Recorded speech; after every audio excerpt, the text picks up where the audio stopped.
Assalamualaikum warahmatullahi wabarakatuh. Salam sejahtera bagi kita semua. Shalom, Om Swastiastu, Namo Buddhaya, salam kebajikan. Apa kabarnya rekan-rekan semua? Semoga di pagi hari ini dalam keadaan sehat, bahagia, dan semangat ya. Dan selamat datang pada free webinar kita yang berjudul Instrumentasi Air Tanah. Nanti teman-teman secara garis besarnya generalnya seperti apa, lalu saya sharing instrumentasinya seperti apa, lalu nanti acuan atau reference yang mungkin teman-teman bisa gunakan sebagai landasan ketika nanti di lapangan menggunakan instrumentasi misalnya piezometer. Kita mengacu kemana sih? Nanti ada SNI-nya atau pedoman yang bisa kita reverse ke sana. Seperti itu. Saya lanjutkan.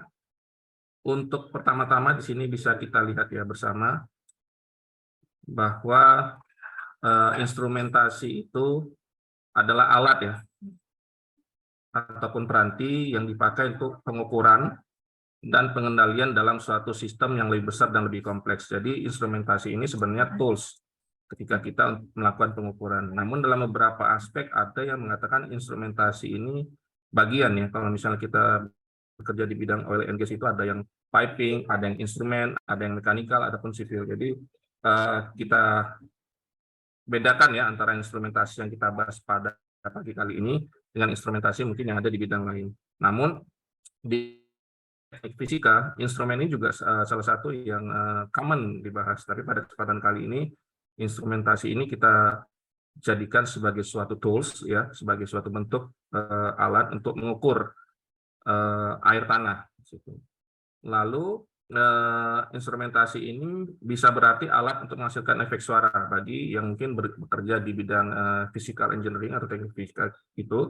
Biasanya instrumentasi itu untuk pengukuran akustik. Misalnya teman-teman teknik sipil mungkin memiliki pengalaman untuk membangun gedung, biasa dipasang peredam suara agar gedung tersebut aman secara noise ya dalam bentuk desibelnya. Dan secara garis besar instrumentasi itu fungsinya untuk mengukur sehingga kita bisa mendapatkan data yang series dan kontinu yang bisa digunakan untuk data atau acuan di kemudian hari. Secara garis besar seperti itu. Kita lanjut. Lalu apa sih sebenarnya manfaat instrumentasi secara garis besar? Saya bagi 3 poin besar di sini. Yang pertama yaitu untuk verifikasi desain ya, yang bertujuan untuk mengecek suatu instrumentasi yang terpasang ya. Jadi ketika kita punya desain atau kita punya objek, instrumentasi ini bisa berfungsi untuk verifikasi desain yang kita bangun di lapangan. Jadi parameter-parameter yang digunakan nantinya dapat dicek melalui instrumentasi yang terpasang. Secara umum seperti itu. Lalu untuk prediksi, nah ini juga sebagai forecast. Kalau misalnya teman-teman bergerak di bidang hidrologi, biasanya forecast-nya dalam bentuk curah hujan. Namun dalam instrumentasi ini, kita dapat memprediksi atau memperkirakan atau memforecasting kinerja suatu objek. Misal objek yang kita ukur itu adalah bendungan. Sehingga ketika nanti ketemu data ataupun pengukuran atau pembacaan yang tidak sesuai dengan sebagaimana mestinya atau anomali, lalu kita bisa tahu, oh ternyata di tahun tersebut atau di bulan tersebut data yang kita collecting itu tidak pas atau tidak bersesuaian.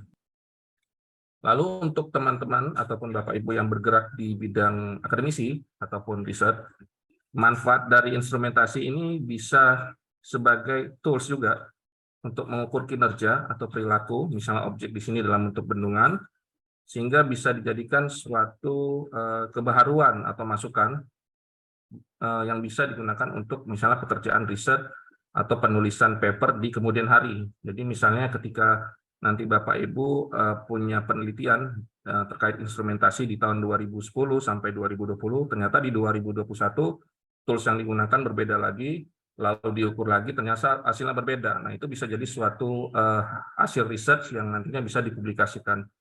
Umumnya hasil penelitian ini bisa dipublikasikan dalam paper ya, baik paper nasional, jurnal, conference maupun di level internasional. Nah, biasanya saya lakukan seperti itu ketika saya membaca data studi literatur, kontinuitasnya seperti apa, anomalinya seperti apa, mungkin nanti bisa mau dimasukin ke dalam software juga boleh, kalaupun kita masukin ke dalam grafik di Microsoft Excel itu juga tidak ada masalah. Yang penting ketika kita buat data itu dalam suatu grafik, kita bisa melihat tren-tren ataupun pola-pola yang mungkin bersesuaian saat musim tertentu. Seperti itu ya. Saya lanjut.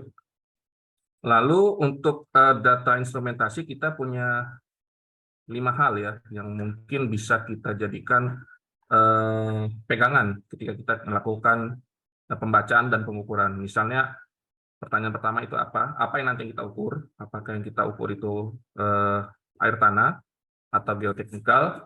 Dan dengan apa kita melakukan pengukuran? Apa kita melakukan pengukuran dengan sumber pantau, atau dengan piezometer, atau dengan inclinometer, atau dengan tools lainnya?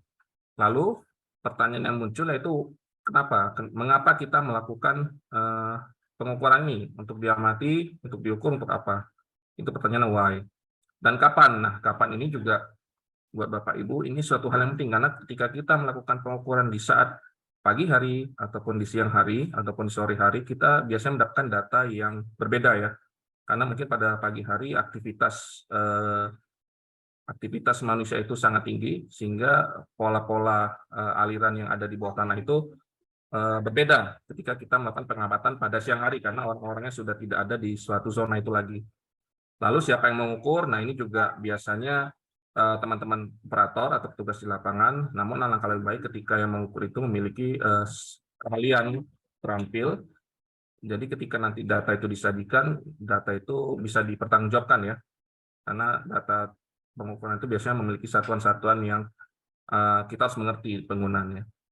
Lalu bagaimana pengukuran? Nah ini nanti peran dari reference ataupun acuan, sehingga kita melakukan pengukuran itu kita datanya benar yang diambil, kalibrasinya benar ataupun angka-angkanya benar, karena terkadang kita ngambil data pada saat musim-musim yang seharusnya kita tidak boleh ngambil karena pasti alirannya tinggi.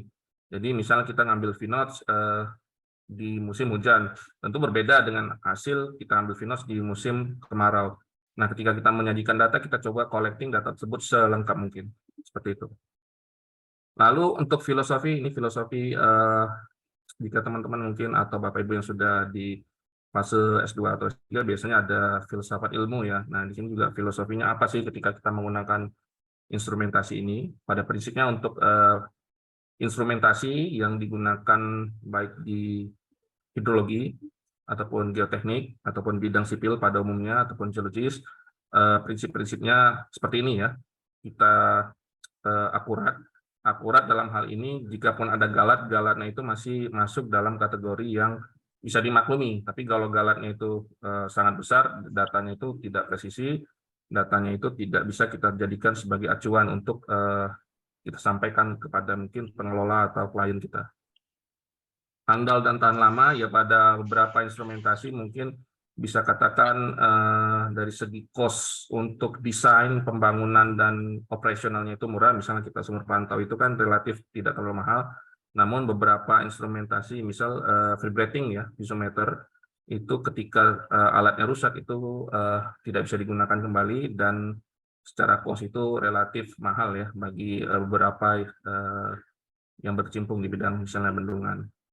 Lalu pemeliharaan mudah dan rendah, ini juga misal kita melakukan pengukuran apakah lokasi alatnya itu mudah dijangkau atau berada di sekitar pemukiman penduduk. Karena beberapa instrumentasi kadang dipasang, misalnya kalau kita punya tools ya hidrologi dipasang di daerah yang relatif tinggi agar tidak terganggu oleh pepohonan. Tapi ketika kita coba ukur, alat tersebut relatif jauh sehingga tidak terdapat data yang kita ukur. Nah, lebih bagus ketika kita meletakkan instrumentasi atau mendesain instrumentasi itu lokasinya relatif mudah diakses oleh petugas yang mungkin nanti mengambil data secara harian. Lalu mudah digunakan dan dilaksanakan. Bagi beberapa instrumentasi mungkin seperti VNOTS, itu kita ada papan pascalnya itu relatif murah dan mudah.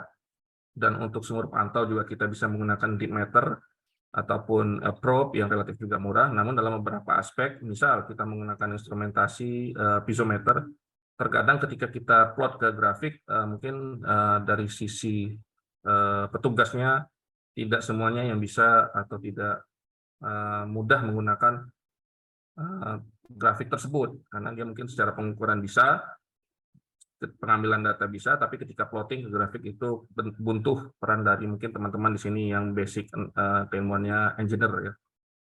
Lalu untuk instrumentasi, minimum yang diperlukan itu misalnya objek apa yang misalnya kita ukur. Kalau kita misalnya objeknya bendungan, mungkin kita butuh beberapa instrumentasi, misalnya di puncak, di tengah, ataupun di kaki bendungan. Nanti saya jelaskan fungsinya seperti apa. Lalu di sini mungkin ada peran juga dari teman-teman geografi, geologi teknik, dan kegempaan, karena untuk beberapa instrumentasi ketika terpengaruh gempa mungkin pembacaannya tidak akurat ya. Lalu untuk jumlah dan jenis ini juga dipengaruhi oleh besarnya ataupun desain dari konstruksi itu sendiri. Misalnya untuk bangunan sipil seperti embung, instrumentasi yang terpasang mungkin relatif sangat simple ya, biasanya Cipinot, tidak perlu pisometer. Lalu untuk risiko dan berbahaya tinggi, misalnya seperti bendungan Jatiluhur, kita perlu instrumentasi yang selain juga banyak atau jumlahnya ataupun kualitasnya, juga memerlukan monitoring yang secara real time seperti itu. Jadi jika ada pertanyaan mungkin nanti ditampung di kolom chat juga sudah bisa disampaikan. Kita coba lanjut ya ke contoh instrumentasi maupun apa sih sebenarnya instrumentasi yang ada di air tanah. Saya coba lanjut. Nah, untuk instrumentasi di sini saya coba bagi menjadi 3 instrumen ya, karena waktunya relatif terbatas. Nanti jika saya punya kesempatan sharing dengan Bapak Ibu atau teman-teman dalam waktu yang lebih lama, mungkin saya bisa explore semua instrumentasi yang ada untuk kebutuhan air tanah. Pada kesempatan pagi ini, jika mungkin secara visual tidak terbayang, saya sarankan langsung buka saja di channel YouTube saya. Di sana sudah ada contoh bagaimana cara mengukur OW. Nah, OW ini sebenarnya mungkin buat Bapak Ibu, apa sih sebenarnya observation well? Ya, karena ini kan bahasa Inggris ya. Bagi beberapa orang, ketika kita menggunakan istilah bahasa asing, kita tidak ada bayangan. Padahal sebenarnya OW ini istilahnya secara Indonesia itu sumur pantau. Dalam beberapa case kita bisa juga gunakan sumur warga atau sumur cincin itu sebagai OW. Namun untuk pengukuran yang dilakukan oleh para engineer atau penelitian, biasanya sumurnya ini sudah memiliki desain yang sesuai dengan SNI atau acuan yang berlaku. Tapi tidak ada salah juga ketika kita menggunakan sumur yang mungkin sudah existing di situ. Misalnya dalam suatu bendungan tertentu, di hilirnya itu ada rumah warga, dan di rumah warga tersebut ada sumur. Sebenarnya itu kita bisa gunakan sebagai tools instrumentasi untuk mengukur tanah. Jadi OW ini adalah sumur pantau sama saja, yang berfungsi untuk mengukur elevasi muka air tanah. Muka air tanah di sini muka air yang berada di kedalaman tertentu ya, buat Bapak Ibu ya. Nah, jika kita bangun 2 sumur, misalnya sumur yang satu berada di hilir atau sumur yang satunya ada di hulu, nanti kita bisa lakukan contouring. Contouring ini dalam artian kita bisa mengetahui elevasi sumur 1 dan sumur 2, dan ketika kita plotting nanti ke map, ya, kita bisa lihat, oh ternyata dari hilir ke hulu itu pola air tanahnya itu turun, atau pola air tanahnya itu sejajar, atau terputus, mungkin ada bagian yang menghalangi. Jadi jika kita punya satu, kita hanya bisa mengukur muka air tanahnya. Jika kita punya 2 sumur, kita bisa melakukan contouring, ataupun kita bisa melakukan delineasi. Seperti itu. Dalam beberapa kasus di lapangan, seperti penjelasan saya sebelumnya, untuk pengukuran sumur pantau ini dapat menggunakan sumur warga ya sebagai alternatif pengukuran muka air tanah, dan juga bisa kita gunakan sebagai kalibrasi jika memang sumur yang ada di sekitar itu kering. Misal kalau kita punya kondisi real, sebelum ada pembangunan suatu industri atau perhotelan, sumur tersebut di kedalaman -3, kita masih lihat ada airnya. Tapi setelah ada bangunan yang tinggi ataupun industri, ternyata di kedalaman -10 airnya sudah tidak ada lagi. Berarti kita bisa lakukan kalibrasi berdasarkan pola-pola yang mungkin sudah ada sebelumnya. Jadi yang concern kita di sini, ketika kita punya tools ini untuk kegiatan engineering, sebaiknya memang dilakukan pencatatan yang continue, sehingga kita bisa lihat trennya berdasarkan data yang ada. Seperti itu. Saya lanjutkan. Nah, ini salah satu pengujian ya. Mungkin di bayangan kita ketika kita menggunakan pipa, loh ini sumur pantau kok bentuknya seperti pipa. Ya sama saja sebenarnya. Dalam satu hal tertentu, bentuk pipa ini bisa saja piezometer ya, bisa saja instrumentasi yang lain, bisa saja sumur pantau. Namun di sini fungsinya kalau kita lihat seorang engineer ini ya, ini teman saya, dia melakukan pengukuran dengan deep meter untuk mengetahui kedalaman dari muka air tanah. Nah, ini diukur pada suatu pit pertambangan. Jadi selain bisa digunakan di bidang bendungan, pengukuran muka air tanah ini juga bisa digunakan di bidang perkebunan maupun di pertambangan untuk mengetahui muka air tanah. Ini simpel sekali ya. Kalau kita lihat di sini, ya kalau punya cincin yang besar juga bagus, cuman secara cost kita harus perhitungkan. Biasanya kalau teman-teman engineer itu, ketika sumurnya besar, costnya berapa, ketika dibentuk dengan menggunakan mesin bor dengan pipa seperti ini, berapa juga. Dan ini kedalamannya kita bisa tentukan, nanti di dalam kedalamannya itu terdapat screen-nya ya, kalau memang fungsinya untuk mengambil air bersih, atau cuma mengukur saja muka air tanah dan sebagainya. Jadi kita sesuaikan dengan peraturan atau SNI yang berlaku. Kalau di sini bisa kita lihat, engineer ini melakukan pengukuran muka air tanah dengan menggunakan deep meter. Dan dalam beberapa case, ketika kita punya sumur yang relatif sederhana ini, kita perlu melakukan pengamanan. Di sini pengamanannya sangat simpel karena tidak ada orang sama sekali ya.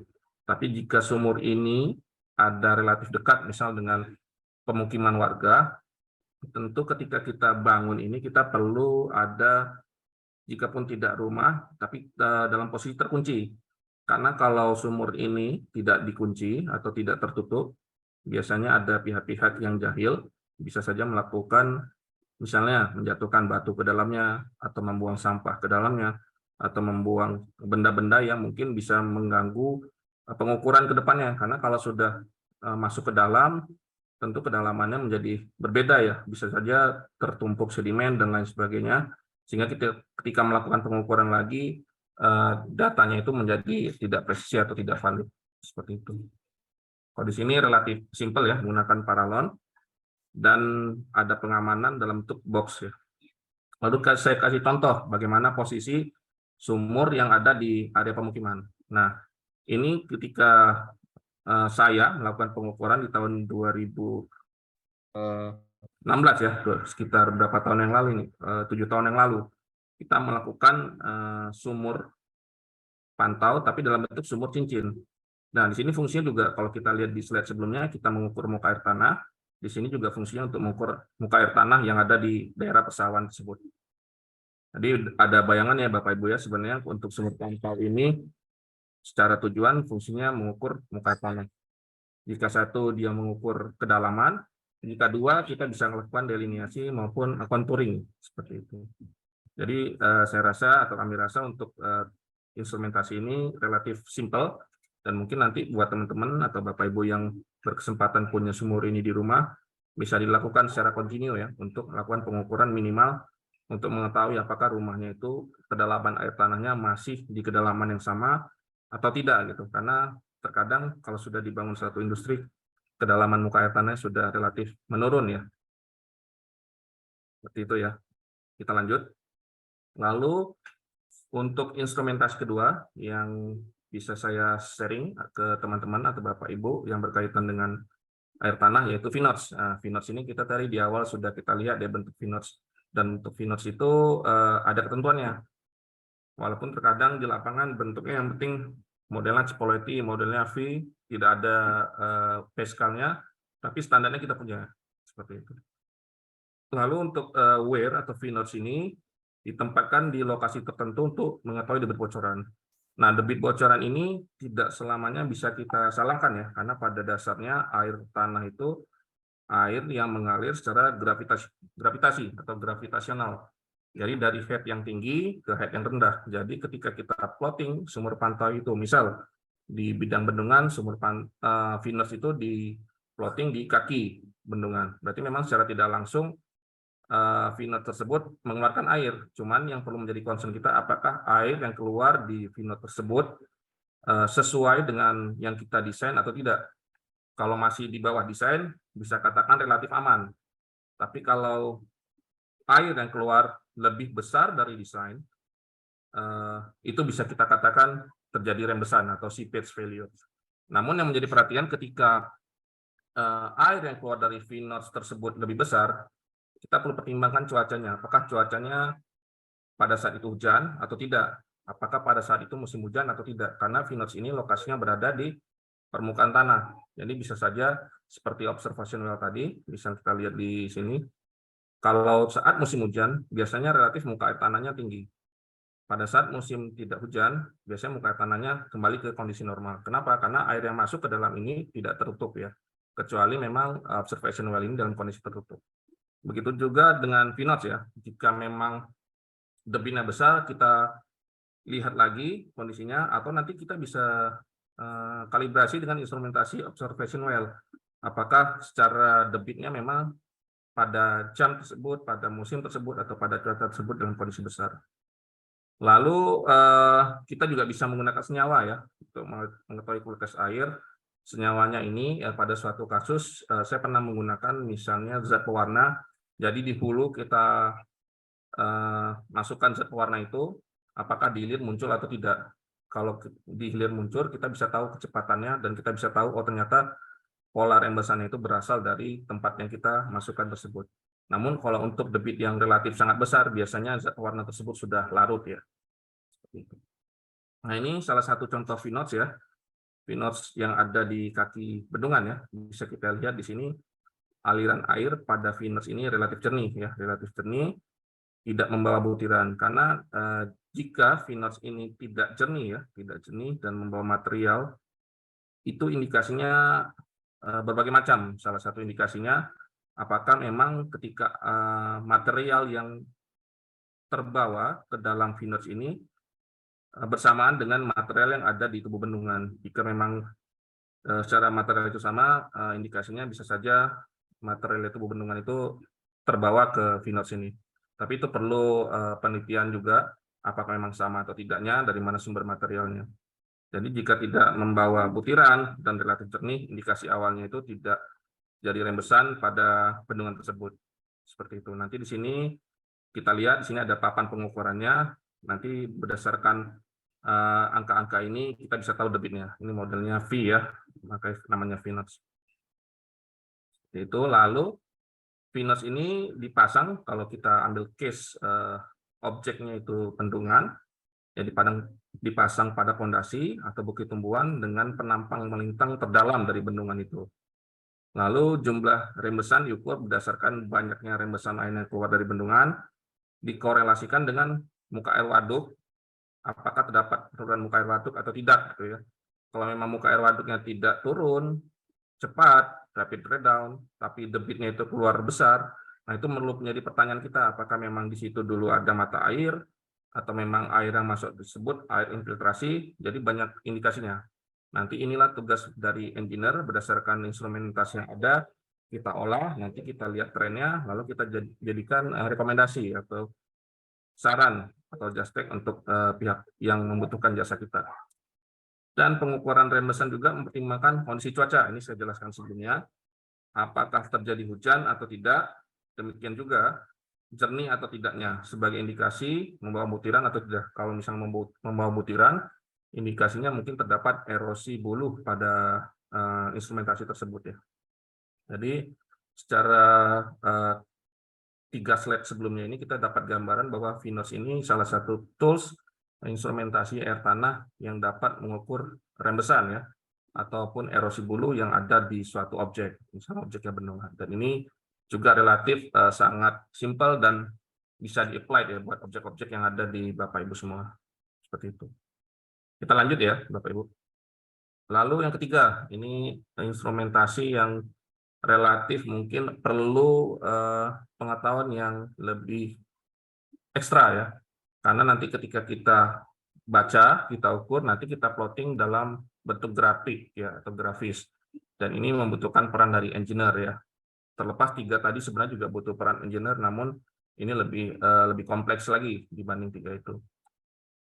Lalu apa sih sebenarnya fungsi dari piezometer ini? Secara tabung sebenarnya bisa kita menggunakan tabung yang seperti di observation well, namun secara pengukuran itu yang berbeda.